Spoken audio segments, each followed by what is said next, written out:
तपाईहरुलाई एउटा किस्सा सुनाउन चाहन्छु मैले यही सिलसिलामा। एउटा गाउँमा एउटा छट्टु स्याल पसेछ त्यहाँ। त्यो छट्टु स्याललाई जनताले लखट्न खोज्दा मलाई तपाईहरु किन लखट्नुहुन्छ? म त सोझो साझा स्याल हो। तपाईहरुको यहाँ कुनै स्यालहरु भित्र पस्न दिन्न, त्यस्तो नराम्रो कुराहरु आउन दिन्न। म तपाईहरु यो गाउँको म त पूर्ण रूपमा चाहिँ म साथ सहयोग गर्छु भनेर जनतालाई विश्वास दिलाएछ।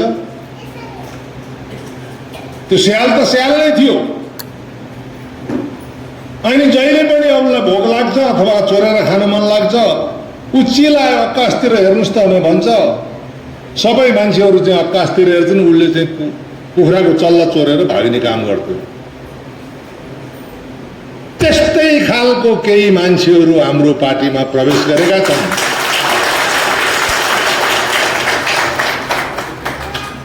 उनीहरु धार्मिक देखिन्छन्, उनीहरु केही पनि चाहिँदैन भन्छन्।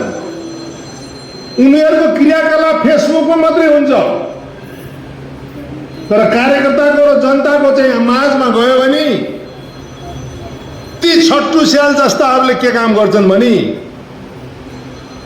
मिलिरहेको पार्टीलाई गएर गुटमा परिणत गरिदिन्छन्। त्यहाँ जाने, गुट तयार गर्ने र यस्तै खालका छट्टु स्यालहरूको एउटा गुट तयार गरेर राष्ट्रवादी पार्टीलाई ध्वस्त बनाउने जिम्मा लिएर आएका छन्। यिनीहरू विदेशीहरूको इशारामा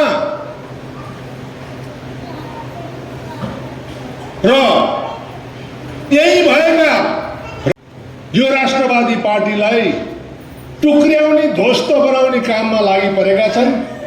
यस्ता व्यक्तिहरूलाई हामीले पहिचान गरेर हामी सशक्त रूपमा यिनीहरूलाई प्रतिकार गरेर हाम्रा कार्यकर्ताहरूलाई एक ठाउँमा एक ढिक्का बनाएर कुनै पनि हालतमा गुट हुन नदिने र पार्टी टुक्र्याउन नदिने गरेर हामी अगाडि बढ्न पर्ने अवस्था आएको छ। अनि मात्रै हाम्रो जनआन्दोलन सफल हुन्छ र पार्टीको चाहिँ जुन एउटा सोच लिएर यो पार्टीको स्थापना भएको थियो त्यसले सार्थकता पाउँछ भन्ने हामीले सोचेका छौँ। तर ती छट्टु स्यालहरू के भन्छन् भने पार्टी टुक्र्याउन हिँडेका छन् भन्छन्। त्यो स्याल के अरे चिलायो भने गरेर पार्टी टुक्र्याउन हिँडेका छन् भन्दै आउँछ उनीहरू। तर उनीहरू गुट तयार गरेर यो पार्टीलाई टुक्र्याएर एउटा समूहमा